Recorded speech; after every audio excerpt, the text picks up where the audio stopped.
حضرت ابراہیم خواص رحمۃ اللہ علیہ کہتے ہیں کہ میں ایک مرتبہ جنگل میں جا رہا تھا۔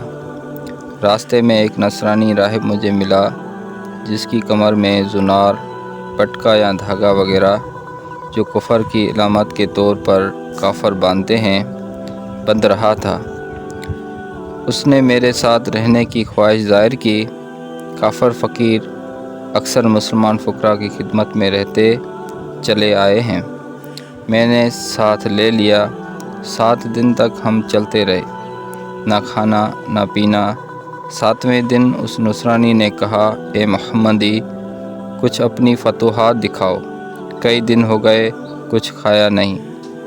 میں نے اللہ تعالیٰ شانو سے دعا کی کہ یا اللہ، اس کافر کے سامنے مجھے ذلیل نہ فرما۔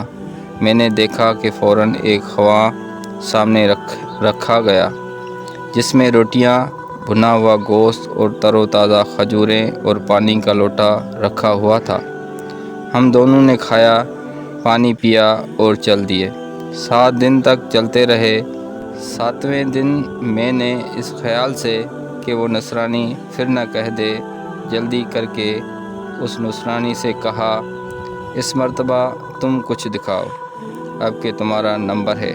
وہ اپنی لکڑی پر سہارا لگا کر کھڑا ہو گیا اور دعا کرنے لگا۔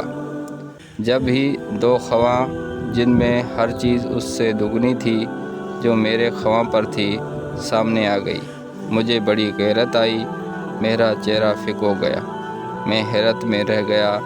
میں نے رنج کی وجہ سے کھانے سے انکار کر دیا۔ اس نصرانی نے مجھ پر کھانے کا اصرار کیا مگر میں عذر ہی کرتا رہا۔ اس نے کہا تم کھاؤ، میں تم کو 2 بشارتیں سناؤں گا۔ ان میں سے پہلی یہ ہے کہ اشہد ان لا الہ الا اللہ و اشہد ان محمد رسول اللہ صلی اللہ علیہ وآلہ وسلم، میں مسلمان ہو گیا ہوں، اور یہ کہہ کر زنار توڑ کر پھینک دیا۔ اور دوسری بشارت یہ ہے کہ میں نے جو کھانے کے لیے دعا کی تھی وہ یہی کہہ کر کی تھی کہ یا اللہ، اس محمدی کا اگر تیرے یہاں کوئی مرتبہ ہے تو اس کے طفیل تو ہمیں کھانا دے۔ اس پر یہ کھانا ملا ہے اور اسی وجہ سے میں مسلمان ہوا۔ اس کے بعد ہم دونوں نے کھانا کھایا، پھر آگے چل دیے۔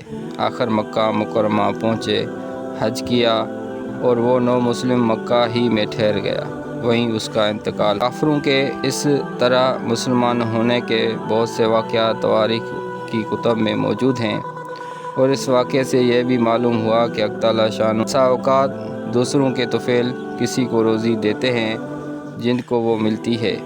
وہ اپنی بیوقوفی سے یہ سمجھتے ہیں کہ یہ ہمارا کارنامہ ہے، ہماری کوشش کا نتیجہ ہے۔ احادیث میں کثرت سے یہ مضمون آیا ہے کہ تم کو تمہارے ضعفاء کے طفیل اکثر روزی دی جاتی ہے۔ نیز اس واقعے سے یہ بھی معلوم ہوا کہ کافروں پر بھی بسا اوقات مسلمان کی وجہ سے فتوحات ہوتی ہے، جس کے ظاہر ان کی مدد سمجھا جاتا ہے، لیکن حقیقت میں وہ دوسروں کا طفیل